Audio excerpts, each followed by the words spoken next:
Mesdames et messieurs, bonsoir. Distribution d'électricité, le Millennium Challenge Compte 2 soutient le Bénin dans la modernisation de ses infrastructures. C'est à travers la mise en œuvre du projet distribution. Pratiquement à 100% de réalisation, ce projet s'inscrit dans un processus de transition pour permettre à la société béninoise d'énergie électrique de prendre le relais. Quel bilan peut-on faire de la mise en œuvre de ce projet ? Nous abordons la question avec trois invités en plateau. Monsieur Joël Akowanou, vous êtes le directeur des opérations du MCA Bénin 2. Bonsoir, monsieur. Bonsoir, madame. Et juste en face de vous, monsieur Oswald Aklassato, chef projet poste et dispatching à MCA Bénin 2. Bonsoir, monsieur. Bonsoir, madame. Et pour finir, René Sotomain, chef département Mouvement Énergie SBE. Bonsoir, monsieur. Bonsoir, madame. Alors, ma toute première question va s'adresser à vous, monsieur Akowanou. Quand on parle du projet distribution d'électricité, qu'est-ce qu'il faut y comprendre ? Merci beaucoup, madame.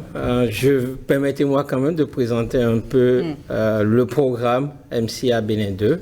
Donc, c'est un programme d'envergure qui s'attaque essentiellement au domaine de l'énergie. Et ce programme porte essentiellement sur 4 grands projets, donc notamment le projet réforme des politiques et renforcement des institutions, le projet distribution d'électricité, le projet production d'électricité et le projet accès à l'énergie hors réseau, sans oublier 2 volets transversaux, notamment l'environnement et le genre et l'inclusion sociale. Donc voilà un peu, c'est un programme qui a un financement apporté par le gouvernement des États-Unis d'Amérique à travers le Millennium Challenge Corporation à hauteur de environ 400 millions de dollars, donc qui fait à peu près 240 milliards de francs CFA, et une contrepartie du gouvernement béninois à hauteur d'environ 30 millions de dollars, l'équivalent de 18 milliards de francs CFA. Et le volet ou le projet distribution d'électricité est un volet très important au niveau du programme MCA Bénin 2, dans le sens où ce volet en particulier a nécessité un investissement d'environ 70% du montant qui a été alloué à ce programme. Et ce volet distribution s'attaque essentiellement à 3 grandes activités, donc notamment le projet des activités de modernisation et de réhabilitation du réseau de distribution, que ce soit à Cotonou ou au niveau régional, mais également la construction de notre dispatching national, qui est une première dans l'histoire pour le Bénin. Donc voilà un peu sur quoi porte essentiellement cette activité importante du programme. Mais très rapidement, pourquoi est-ce que vous avez senti la nécessité, j'allais dire, d'initier un tel projet ? Permettez-moi de m'appuyer un peu sur mon collègue pour rebondir sur ce point, parce que ça remonte un peu à l'historique et la formulation de ce programme. Et donc, si vous permettez, je passerai le relais à mon collègue pour qu'il parle un peu des fondements du développement du programme qui s'est attaqué à l'énergie. Merci beaucoup, madame.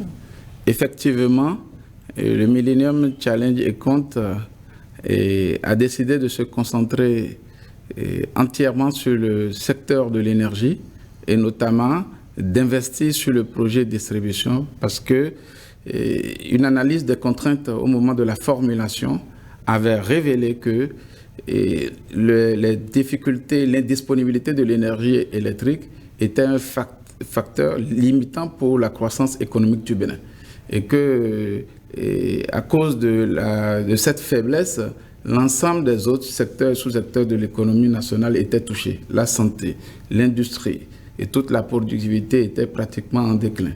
Et c'était justement pourquoi la décision a été prise de se concentrer sur ce levier afin d'entraîner les autres secteurs, sous-secteurs qui dépendaient malheureusement de ce sous-secteur de l'énergie. Et justement, pour en comprendre beaucoup plus, il faut se rappeler simplement que entre 1986 et 2016, sinon 2015, au moment où on élaborait la formulation, et la population du Bénin est passée de 4 millions à 11 millions d'habitants. Et la demande d'électricité à l'époque, en 86, était de l'ordre de 80 mégawatts. Et on est passé à pratiquement 240 mégawatts. Et donc, en 3 décennies, on a atteint ce gap de besoin. Et pendant que le besoin exprimé réellement en 2015 était déjà de l'ordre de 500 mégawatts. Et la SBE n'arrivait qu'à satisfaire environ 240 mégawatts. Et donc, imaginez qu'en 3 décennies, la demande a presque triplé, mais les investissements sur le réseau n'ont pas accompagné. Donc, sur le réseau de transport et le réseau de distribution, il n'y a pas eu d'investissement important. Et donc, le réseau était devenu, en 2015, très faible et n'était plus capable de répondre aux critères de performance, la qualité de l'énergie. D'où, en conséquence, il y avait, par les questions d'interruption, de coupure, de baisse de tension et tout ce que les gens ont connu par le passé. Et donc, justement, ces éléments ont agi fortement sur le secteur de l'électricité et ont perturbé tous les autres sous-secteurs de l'économie nationale. Et donc, les États-Unis, ensemble avec le gouvernement du Bénin, ont décidé de se concentrer entièrement sur ce secteur. Et donc, d'où ce que le directeur des opérations a expliqué, et la naissance des 4 projets qui composent ce compact. Je vous remercie. Mais quel est justement le contenu du projet distribution d'électricité, Monsieur Akoan? Le contenu du projet de distribution d'électricité s'articule en fait sur 3 grands volets. Donc, nous avons dans une première partie la modernisation et la réhabilitation du réseau en s'attaquant essentiellement aux lignes électriques. Nous avons la modernisation et la réhabilitation du réseau au niveau régional et à Cotonou en s'attaquant aux postes, c'est-à-dire aux sous-stations. Et nous avons la construction du Centre national de commande et de contrôle de la distribution d'électricité, communément appelé le dispatching national. Le centre principal à Cotonou, à Abomey-Calavi précisément, et son centre de secours à Borikon. Donc voilà de façon détaillée le scope, c'est-à-dire l'étendue des activités qui sont contenues dans ce projet de distribution d'électricité. Mais je voulais au passage rappeler quand même les objectifs importants qui ont trait à ce projet de distribution. Il ne faut pas l'oublier qu'on traversait une période où il y avait énormément de coupures, il y avait beaucoup de pertes, où on dépendait fortement de la production extérieure, des sources d'énergie extérieures. Donc, et avec justement la volonté du gouvernement actuel où il faut aller vers l'autonomisation, justement. Donc, il était important de travailler sur ces boulevards de conduite d'électricité, donc en améliorant justement ces éléments qui pourraient conduire effectivement l'électricité d'un point A à un point B, assurer la fiabilité justement du réseau, la sécurité du réseau, avec pour objectif final d'améliorer bien sûr la qualité de service au niveau de la Société béninoise d'énergie électrique. Monsieur Sotoma, je suis tentée de vous demander, quand on en apprend autant sur un tel projet, à la SBE, quand vous avez entendu parler de ce projet, quel effet cela vous a fait? Est-ce que c'était un soulagement? Bien sûr, c'est un soulagement parce que vous savez, le projet distribution, comme on en parle, a apporté beaucoup de soulagement. On a eu à construire énormément de postes à Cotonou, des postes haute tension. Ça nous permet facilement de déployer l'énergie à gauche, à droite et de ne pas se fier seulement sur une seule ligne. Parce que quand on se fie seulement, quand on a seulement confiance sur une seule ligne et puis cette ligne a des difficultés, vous n'arrivez pas vous pouvez avoir l'énergie, mais vous ne pouvez pas desservir la population. Alors que si vous avez une autre voie de contournement, facilement vous pouvez réalimenter la population sans que personne ne sache qu'il y a un problème. Donc c'est un ouf de soulagement pour nous. Pour le fait d'en arriver là aujourd'hui, on a une disponibilité de l'énergie, disons de l'énergie à travers bien sûr ces équipements. Et également, pas seulement à Cotonou, vous savez, ça a été fait dans le Nord et autres. Et ce qui nous réjouit aussi principalement, c'est le Centre national de conduite de la distribution de l'énergie électrique qui dans un seul centre, les équipes peuvent rester là. Quand il y a coupure quelque part, automatiquement, ils peuvent remettre la tension. On n'a pas besoin, au fait, de déployer, disons, d'envoyer une équipe sur place avant d'envoyer encore la tension à la population. Donc, du coup, ça réduit rapidement le temps de coupure. Et nous, de notre côté, ça réduit aussi l'énergie non distribuée. Parce que quand vous avez l'énergie et que vous ne distribuez pas, vous n'avez pas une bonne fiabilité du réseau. Voilà. Monsieur Aklasatou, c'est pratiquement 5 ans de mise en œuvre d'un tel projet. Alors, aujourd'hui, quel bilan on peut faire? Merci, madame la journaliste. Oui, le bilan aujourd'hui, on est en mesure de donner quelques tendances sur ce bilan-là. Alors, 5 ans après, nous avons fait du chemin au niveau du Millennium Challenge Compte. Et sur l'ensemble des postes électriques et des lignes électriques, des liaisons électriques que nous avons voulu installer pour sécuriser, ceinturer Cotonou et installer une boucle 63 tout autour de Cotonou est devenu une réalité. Donc aujourd'hui, l'ensemble des 5 postes pratiquement sur les 7 attendus, ils sont sous tension. Nous venons de raccorder ces postes-là sous tension. Et justement, et à cette étape, la SB2E, et on travaillera aujourd'hui ensemble pour qu'ils commencent par reconfigurer le réseau moyenne tension et donner aux populations une énergie de qualité. Ça, c'est un premier point positif. Un deuxième point positif, c'est qu'au nord, et à partir de Boycon, et comme à Parakou, et à Djougou comme à Natitengu, nous sommes à un taux d'avancement d'environ 60%. Ça veut dire que d'ici fin 2022 ou premier trimestre 2023 au plus tard, nous serions en mesure de compléter les travaux dans le septentrion. Ça, c'est ce que je peux dire aujourd'hui en termes de résultats palpables. Le dispatching national, c'est le tout premier dispatching.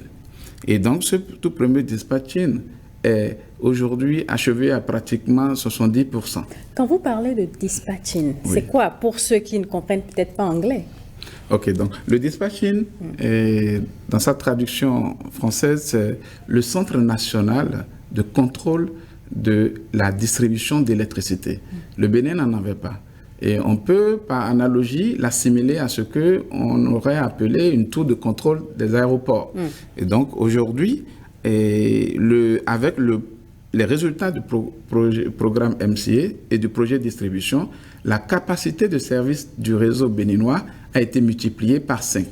Aujourd'hui, la puissance demandée en moyenne autour de 200 MVA, 250, et à l'heure de pointe, nous sommes en mesure, à la mise en service totale sur l'ensemble du territoire national, de garantir une puissance disponible de 1200 MVA pour tout le Bénin. Donc, on a multiplié la capacité du service par 5.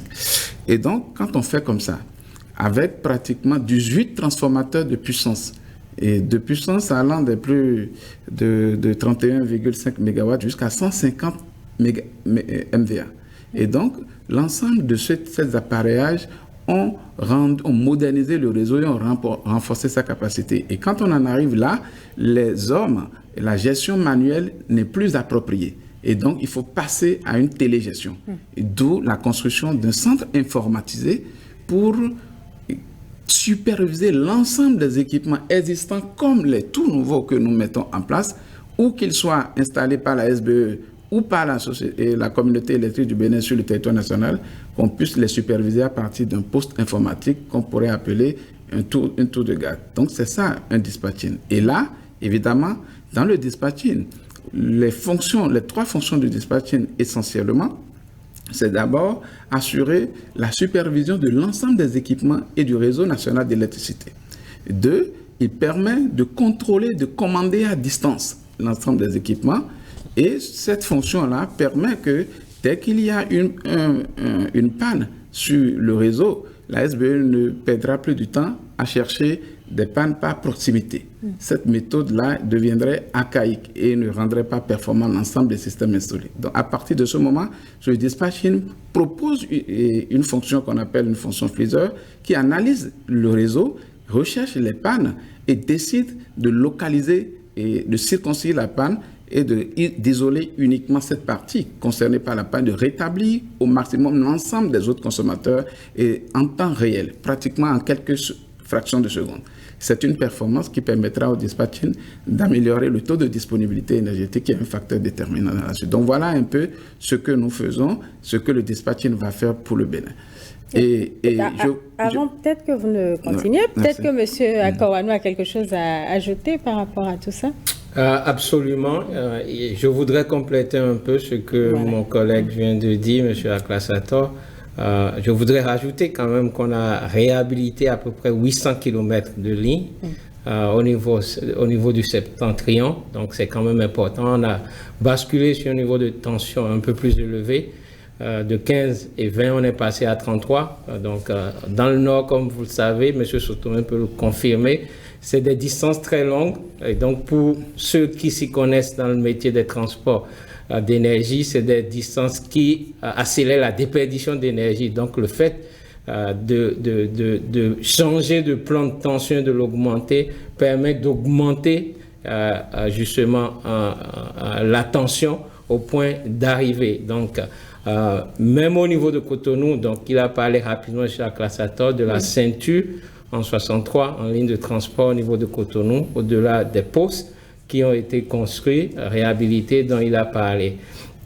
En termes d'impact, donc il a cité énormément de choses auxquelles je voudrais quand même rajouter qu'aujourd'hui, on peut quand même surveiller avec le dispatching le réseau, ce qui apporte un avantage phénoménal dans l'exploitation et dans la gestion, puisque auparavant, M. Sotomé peut nous donner les chiffres que nous avons en temps d'intervention, etc. Et vous allez d'ailleurs nous donner des chiffres éléments. Tout à l'heure.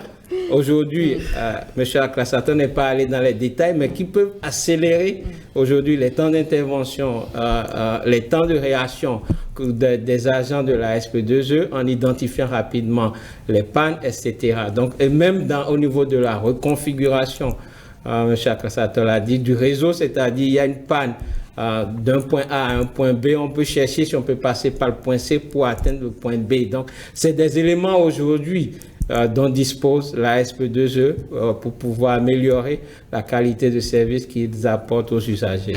Monsieur Sotomé, sur ces fameux chiffres.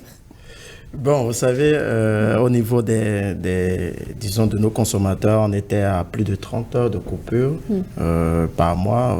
On dépassait même ça à des moments donnés. Aujourd'hui, on essaie de limiter complètement pour ne pas tomber encore dans ces chiffres qui ne donnent pas du tout une fiabilité du réseau.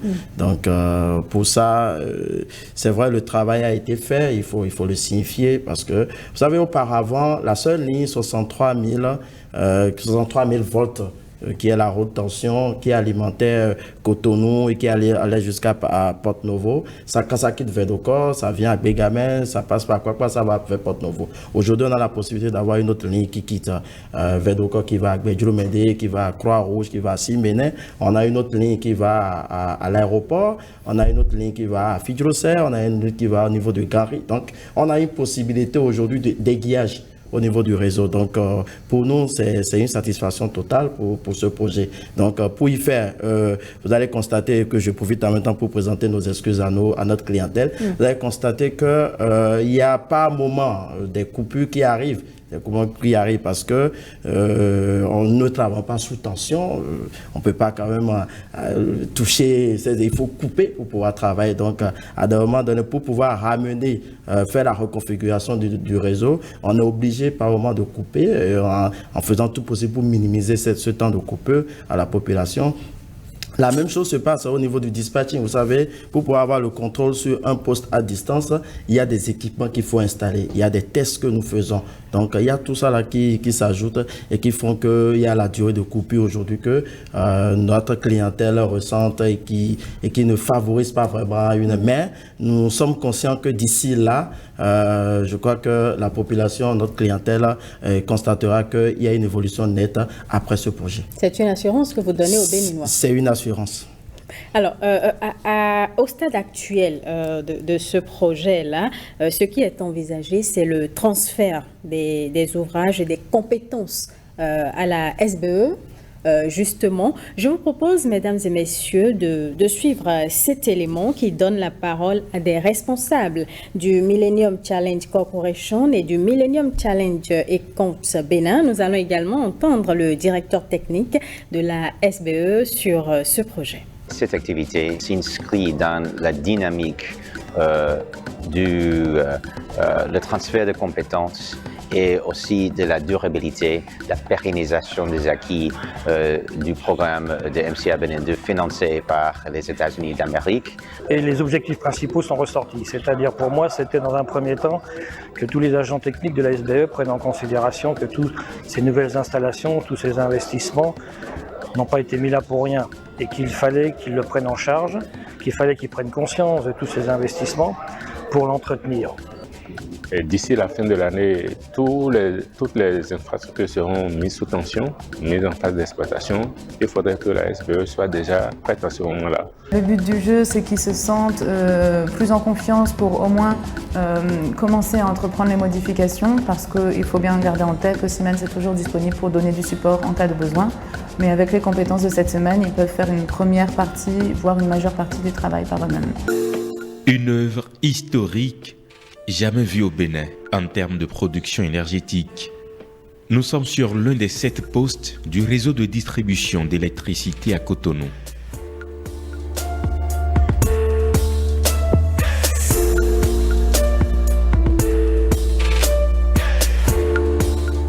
C'est un poste de capacité 2 x 31,5 MVA.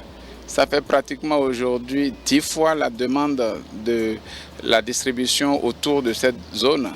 Et donc, ce poste s'insère dans une boucle 63 kV de ceinturage de tout Cotonou. Et donc, nous avons, au titre du Millennium Challenge et Comptes, construit 7 postes de transformation dont la puissance à Cotonou totalisée est autour de 900 MVA. On a des projets partout dans le pays. Par exemple, la zone économique spéciale de Glojibé, la route des pêches, beaucoup de projets de distribution. Avec le projet P2AE, on va brancher 150 000 clients. Donc, ça, c'est un projet important, mais ce n'est qu'un projet parmi beaucoup d'autres. Donc, effectivement, la SBE prend toute la mesure de ça et travaille sur beaucoup de fronts à la fois pour qu'on n'améliore pas la condition des gens de Cotonou, mais aussi du nord, mais aussi du centre du pays. Donc, il y a des projets un petit peu partout. Ce projet-là est très important. 429 millions de dollars, c'est ce que coûte de façon globale cet investissement, supporté par le Millennium Challenge Corporation et l'État béninois.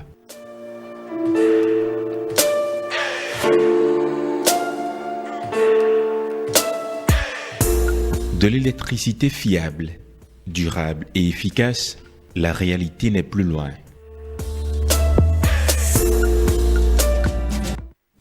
Alors voilà, retour en plateau. Alors, messieurs, vous avez suivi l'élément. On a entendu plusieurs fois un transfert de compétences, des ouvrages à la SBE. Alors, qu'est-ce qu'il faut comprendre concrètement?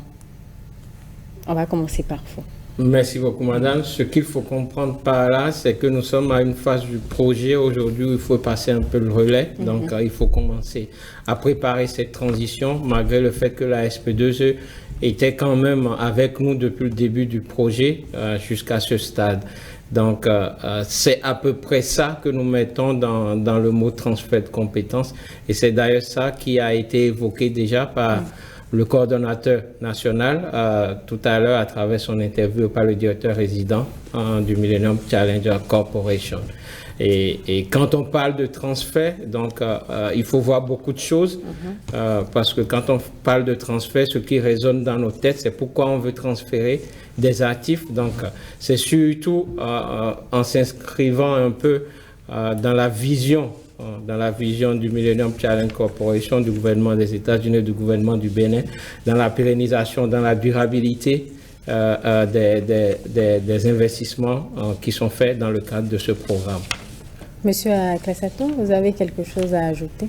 Oui, je voudrais juste compléter que le transfert des compétences et des ouvrages a été pensé par le Millennium Challenge et Comptes, tel que l'a souligné tantôt le coordonnateur national, parce que l'ensemble des appareillages et des systèmes qu'on vous a présentés ici ont introduit désormais sur le nouveau réseau, sinon le futur réseau de la Société béninoise d'énergie électrique, un changement majeur. Et notamment, vous avez des postes de technologie GIS qui sont de nouvelles technologies qui n'ont jamais été pratiquées au Bénin, ou donc par la SB2E. Deuxièmement, nous avons également de la très haute tension et des équipements de surveillance et SCADA, informatique, télécom, et la sécurité désormais du réseau est électronique. Donc autant de technologies qui ont été introduites et qui vont changer la façon de procéder et les procédures d'exploitation et de maintenance à la SB2E.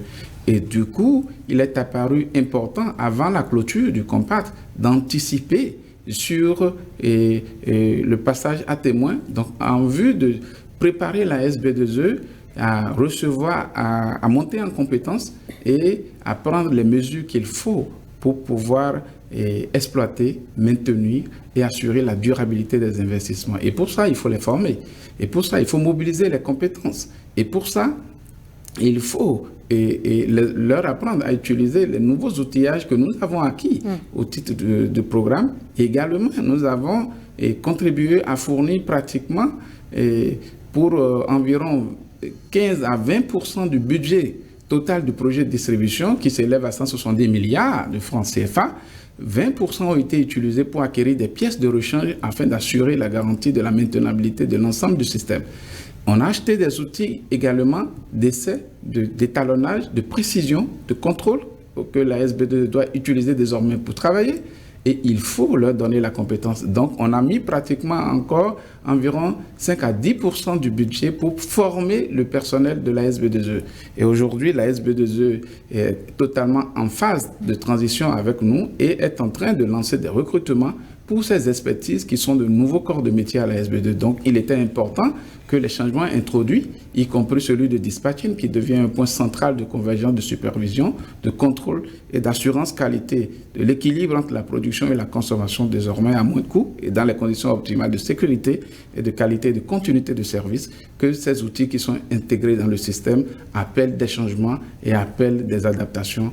Et nous avons estimé qu'avant la clôture, il faut anticiper. Et nous étions d'office en phase avec le management de la SB2E et pour lequel on a été à un atelier pour élaborer un plan d'action pour le transfert le transfert des ouvrages et le transfert de compétences. Et donc, c'est ce qui a motivé, évidemment, cet atelier dont on parle tant. Merci. Monsieur Sotoma, c'est une grosse responsabilité pour la SBE, n'est-ce pas? Bien sûr, vous avez pleinement raison. Vous savez, pour en arriver à ce point et pour assurer une pérennité de ces équipements, qu'est-ce qu'il y a eu d'abord?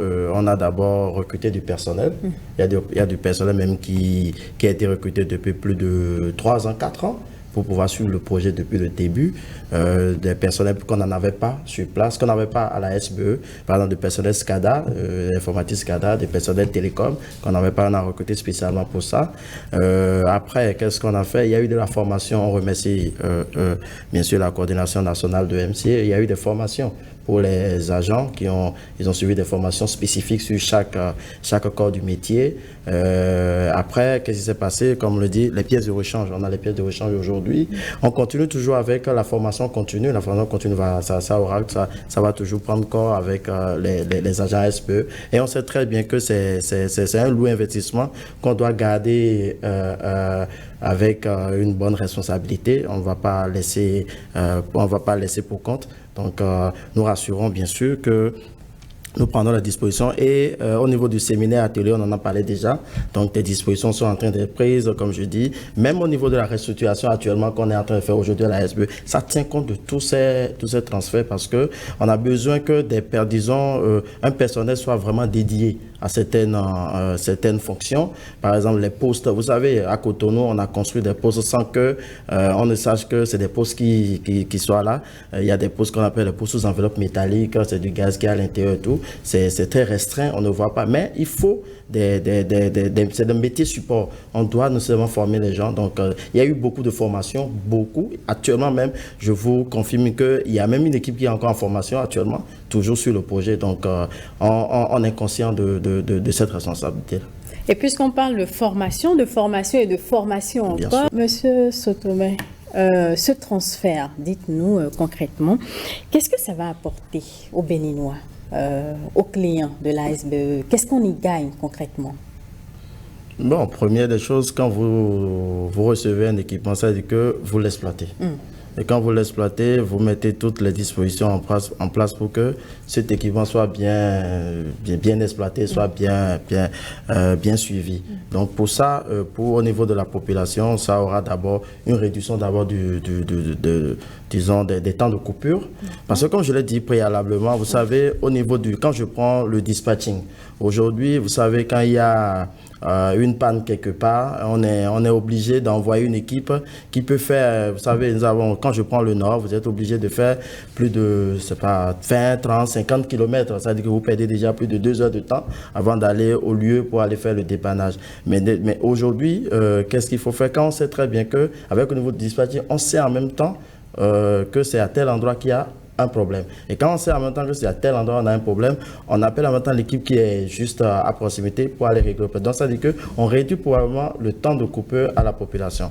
Après ça, il y aura à des endroits donnés une fiabilité du réseau, il y aura la correction de la tension qui sera beaucoup plus normalisée pour notre clientèle. Ainsi, par exemple, principalement pour nous aussi, il y a le nombre de coupures. Quand il dit temps de coupure, il y a aussi le nombre de coupures qui doit être réduit. Donc voilà principalement tout ce qui va s'améliorer d'ici quelques temps. Mais il faut dire, on ne finit pas un seul jour. Il y a plein de choses encore à faire sur le réseau. On a encore des choses à faire sur le réseau pour pouvoir améliorer tout le réseau, pour pouvoir arriver à un niveau beaucoup plus normalisé. Il y a encore des travaux que la SBE continue toujours pas initier à travers d'autres projets pour pouvoir réduire complètement tous ces affres à notre clientèle. Mais qu'en est-il du coût de l'électricité? Est-ce que les Béninois sentiront aussi peut-être que leur facture va baisser? J'en sais rien. Bon, on n'est pas encore, vous savez, après un projet, il faut faire l'analyse technico-économique, il y a l'analyse financière, il y a beaucoup de choses. C'est vrai que c'est des choses qui ont été faites déjà avant le projet. Mais après le projet, il faut encore faire une évaluation avant de se dire s'il faut faire ceci, s'il faut faire cela. Mais on n'y pense pas. Oublions d'abord ce côté et penchons vraiment sur la partie technique. Peut-être que M. Aklafato a quelque chose à dire par rapport à ça, parce que je vous vois sourire. Non, je souriais justement parce que les impacts projetés de ces lourds investissements du gouvernement béninois, du gouvernement des États-Unis sont énormes. Et de telle sorte que lorsque vous prenez globalement les acteurs différemment, pour la SB2E, son réseau de distribution sera complètement amélioré en termes de performance. Les pertes seront diminuées et les coupures vont baisser considérablement également. Ensuite, quand vous prenez les populations vont souffrir, qui sont dans les périmètres indiqués, et je reviendrai dessus tout à l'heure, ne connaîtront plus les problèmes de baisse de tension. Ensuite, ils comprendront désormais que la durée de coupure, quand elles arrivent, va être minimisée. Et au plan national, le développement du tissu industriel et du tissu économique va connaître une certaine accélération. Les pertes de productivité que les entreprises connaissaient du fait des coupures de longue durée et de ces perturbations vont sensiblement et significativement être réduites. Et donc, ça va accroître le pouvoir d'achat et des contribuables. Et pour revenir terre à terre, pour la boucle 63 de Cotonou, les demandes non satisfaites jusque-là du port autonome de Cotonou, des cimenteries, des complexes. Et donc, les différentes infrastructures projetées par le programme d'action du gouvernement, notamment les complexes touristiques, hôteliers, tout le long de la route des pêches, d'importants projets d'infrastructures, aéroports et tout ça là, la reprise des marchés, notamment le centre commercial de Gary. Toutes ces importantes réalisations vont être alimentées. La tension est déjà disponible, de très bonne qualité et à côté. Ensuite, et quand on va un peu plus loin, à l'intérieur du pays, les autres localités autour de Boycon, Djidja, Zanyando, Kove et autres, Boycon, Abomey, vont être soulagées. Même les collines seront impactées à partir d'un transformateur qu'on veut installer à Boycon. Et lorsqu'on va dans le nord, les améliorations ont été déjà démontrées. Donc, nous allons vraiment vers une amélioration de la situation de la plateforme énergétique.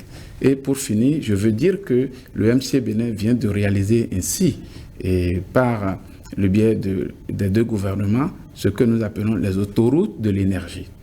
Et pour faire l'analogie, pour que le commun des Béninois comprenne de quoi je parle, les autoroutes de l'énergie, c'est exactement comme les grandes autoroutes, infrastructures autoroutes qui sont en train d'être réalisées dans le pays actuellement. Et donc, il faut concevoir que nous venons de passer tout Cotonou et toutes les communes frontalières avec Cotonou, nous venons de les passer sur une plateforme d'autoroute de l'énergie. Ça veut dire quoi? Ça veut dire que les bandes de circulation sont devenues beaucoup plus importantes, la fluidité des circulations va augmenter, donc les Béninois peuvent consommer, peuvent circuler librement. Ensuite, hier, il y avait ce qu'on appelait au niveau des carrefours, des échangeurs qui vont être réalisés. Vous voyez, quand on réalise des échangeurs, les échangeurs sont, par analogie, ce que nous appelons les postes sources électriques que nous avons déployés à tous les coins stratégiques de Cotonou. Et donc, considérez que quand on arrive au niveau des échangeurs, on augmente la fluidité par le bas, par le haut et de façon croisée. Donc, de la même manière, la position de nos postes électriques vont permettre désormais la circulation des électrons dans tous les sens. Et donc, avec une grande capacité, la capacité actuelle x5. Et ça, c'est comme ça qu'il faut comprendre la plateforme. Autrement dit, quand vous avez une plateforme, vous avez une autoroute, et que vous n'avez pas, les véhicules peuvent circuler, mais quand vous n'avez pas l'essence, vous ne pourrez pas.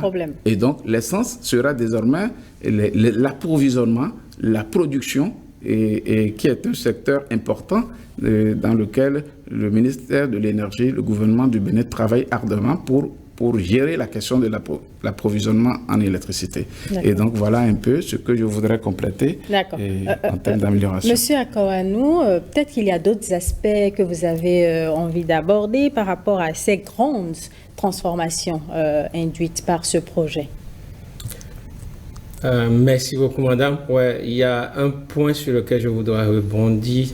Je crois qu'en termes de coût, je crois qu'il est important d'apprécier une notion, c'est-à-dire on apprécie mieux un coût payé par rapport à la qualité du service qui est offert. Donc aujourd'hui, je pense que l'aspect important sur lequel M. Sotomé était en train de revenir, c'était surtout sur la qualité de service. Donc je crois que si la qualité de service y est, je crois que les usagers finaux seront un peu plus satisfaits du coût, quoique élevé, que les gens y paient au jour d'aujourd'hui. Donc ça, c'est par rapport au prix de l'électricité actuelle. Maintenant, par rapport aux autres éléments dont on parlait tout à l'heure en termes de formation, d'impact, etc., il est important qu'on accentue cela, qu'aujourd'hui quand même, le Bénin est en train de monter en puissance dans le domaine de l'énergie, comme tendance asymptotique d'une croissance économique, parce que le secteur de l'énergie, c'est un secteur qui sous-tend fortement le développement économique de tout pays. Donc, dans cette ébullition technologique, nous avons aujourd'hui de nouvelles choses dont tout à l'heure M. Aklasaton en a parlé, M. Sotomé en a parlé, c'est les sous-stations que nous avons aujourd'hui, les sous-stations de dernière génération, donc qui sont des blindés, donc, et on ne l'a pas signalé, mais aujourd'hui on arrive à installer des sous-stations en pleine ville, donc sans pour autant déranger les habitations. Ça peut être en cohabitation avec les habitations. Pourquoi on peut faire ça aujourd'hui? Parce qu'également il y a les aspects santé-sécurité quand même qui sont une dominante très forte du programme, qui ont été prises en compte au niveau de la conception, au niveau de la construction, pour pouvoir nous assurer qu'effectivement, les usagers, la population peuvent habiter à côté de ces nouveaux ouvrages. Donc, nous avons aujourd'hui, on a multiplié la présence des véhicules de détection de défauts, communément appelés chez les électriciens les véhicules labo, donc au niveau de la SB2E. Et ça, c'est des éléments importants qui permettront d'accroître le temps de réactivité, le temps de réaction, le temps d'intervention, etc. au niveau du réseau. Nous avons également, au jour d'aujourd'hui, le dispatching, donc, dont on a longuement parlé, qui est un joyau important. Avant, au Bénin, on raisonnait beaucoup plus en termes, M. Aklassato l'a dit, d'autoroutes à sens unique. Au jour d'aujourd'hui, on a réellement des autoroutes où on peut aller dans tous les sens. Donc, nous sommes en train de migrer vraiment vers un réseau qui sera aujourd'hui un réseau intelligent. Donc, je crois que les Béninois devaient s'estimer heureux à travers justement cet effort important qui est fait par le gouvernement des États-Unis à travers le Millennium Challenge Corporation et le gouvernement du Bénin, avec une volonté très forte du gouvernement du Bénin de changer les choses dans le domaine énergétique. Monsieur Aklassato? Oui. Des services garantis jusqu'en 2040. Exact. Confirmé.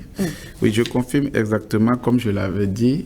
Quand on regarde l'analogie qui a été faite avec les autoroutes, et côté génie civil, infrastructure, on comprend aujourd'hui que nous avons multiplié par 5 la capacité de service du réseau. Autrement dit, lors des études, et ça c'était un critère important au niveau de la finalisation des études électriques qui ont permis enfin de réaliser le dossier d'appel d'offres. Et donc, avant de passer au dossier d'appel d'offres, on s'est assuré que l'étude électrique a tenu compte de tous les besoins du Bénin jusqu'à l'horizon 2035-2040. Et donc, on a intégré même, et ça, je peux vous dire que non seulement on a pris en compte les besoins en termes avec une augmentation d'un taux de croissance d'environ 8%, et vous savez que la demande n'est pas uniforme, et n'augmente pas de façon uniforme sur l'ensemble des internationales. Donc on a pris ça, et en plus, en 2016, on a eu un coup d'arrêt. Parce que, avec l'arrivée du gouvernement du président Patrice Talon, et les intentions affichées et sa vision de développement du Bénin, il y avait déjà dans le PAG un ensemble d'infrastructures dont le bilan en termes de demande énergétique était très important. Il nous avait été demandé de nous arrêter, de les intégrer, et donc on a dû actualiser et en intégrant non seulement les besoins jusqu'en 2040, mais les grands investissements qui ont été positionnés par le PAG. Et c'est pour ça qu'aujourd'hui on est heureux de pouvoir accueillir l'ensemble des demandes que ces infrastructures vont appeler, y compris même l'hôpital de référence de Calavi, y compris même le marché de gros de Glodjibé et autres. Et il y a désormais de la disponibilité à Maria-Glita pour prendre. Donc, en perspective, et tous ces éléments avaient été pris en compte. Et je précise que quand il n'y a pas le carburant, le véhicule ne roulera pas. Donc, voilà un peu ce que j'apporte comme précision jusqu'à 2040. Alors, Monsieur Akoanou, quelles sont les leçons que vous tirez de cette expérience? Merci beaucoup, madame. Il y a plusieurs leçons qu'on peut tirer de cette expérience. La première, c'est leçon à tirer, c'est que nous nous inscrivons aujourd'hui, je dirais, sur le marché, je dirais, des pays qui adoptent les technologies innovantes dans le domaine énergétique. Donc, ça, c'est la première chose qu'il faudra retenir. La deuxième chose qu'il faudra retenir, c'est tout ce qui est relatif aux activités, je dirais, d'accompagnonnage qui ont été mises en place avec la SB2E afin de leur permettre, une fois que le programme sera terminé, pour qu'ils puissent prendre en charge les choses. Au-delà de cela, il y a également beaucoup de réflexions qui sont en place aujourd'hui pour pouvoir permettre à la SB2E de conduire convenablement ces nouveaux ouvrages, ces nouveaux équipements. Donc en termes de rédaction de guides d'opération, de rédaction de manuels, en termes d'accompagnement sur la mise en exploitation de ces nouveaux équipements, qui sont quand même des éléments très importants qu'il faudrait souligner ici. Monsieur Sotoma, très rapidement, aujourd'hui, quels sont les défis qui attendent encore la SBE? Parce que désormais, avec ce transfert de compétences et d'ouvrages, comme je disais, la grosse responsabilité vous revient quelque part. Alors, quels sont les défis qui vous attendent? Bon, je crois que tous, vous savez, avec le séminaire atelier qu'on a eu à faire, on a défini un plan d'action qui est mis en œuvre déjà. Nous avons pris la mesure de nos responsabilités à divers niveaux et des actions sont actuellement en cours après les recommandations. Donc, l'une des actions que nous avons prises, c'est comme on a dit tout à l'heure, c'est la formation. On a eu à faire même encore un autre recrutement de 50 agents il y a moins de 2 semaines pour pouvoir les mettre dans la plupart de ces postes-là.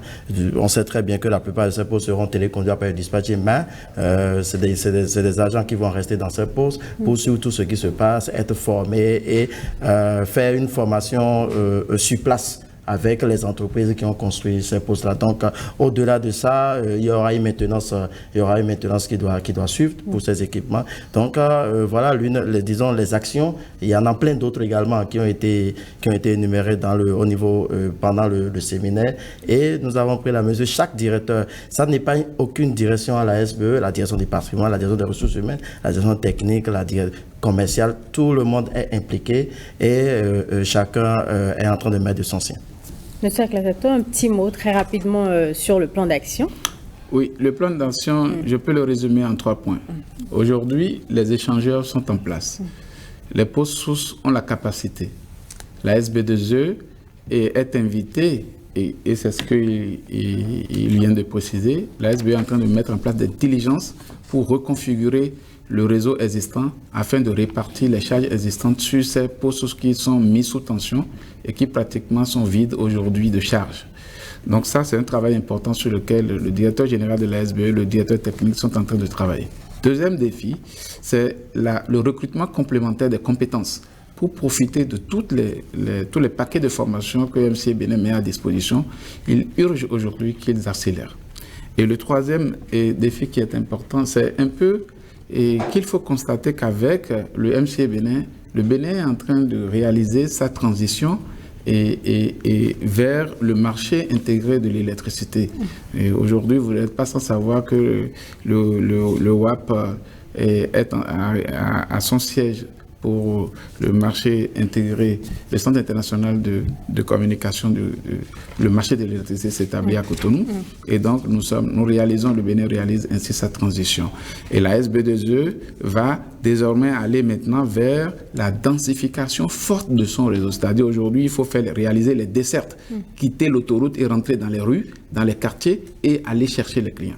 Et quand il va chercher les clients, parce que les réserves sont laissées aujourd'hui au niveau du MCA, il faut venir prendre de nouveaux clients et augmenter le pack abonné. Et la SB2E doit amorcer la digitalisation de ses services. Je crois que c'est des perspectives pour lesquelles la SBE est totalement consciente. Et nous travaillons, le MCA Bénin et le Millennium Challenge Corporation continueront à travailler et à les accompagner dans cette transition-là. Merci. Je vous remercie. Nous n'avons malheureusement plus beaucoup de temps. Ce sera tout, mesdames et messieurs, pour cette émission consacrée au projet de distribution d'électricité. Merci d'avoir été des nôtres. Merci à mes invités, monsieur Joël Akowanou, vous êtes le directeur des opérations du MCA Bénin 2. Juste en face de vous, monsieur Oswald Aclasato, chef projet poste et dispatching à MCA Bénin 2, puis monsieur René Sotoma, chef département mouvement énergie SBE. Merci d'avoir été des nôtres et à très bientôt sur la télévision nationale.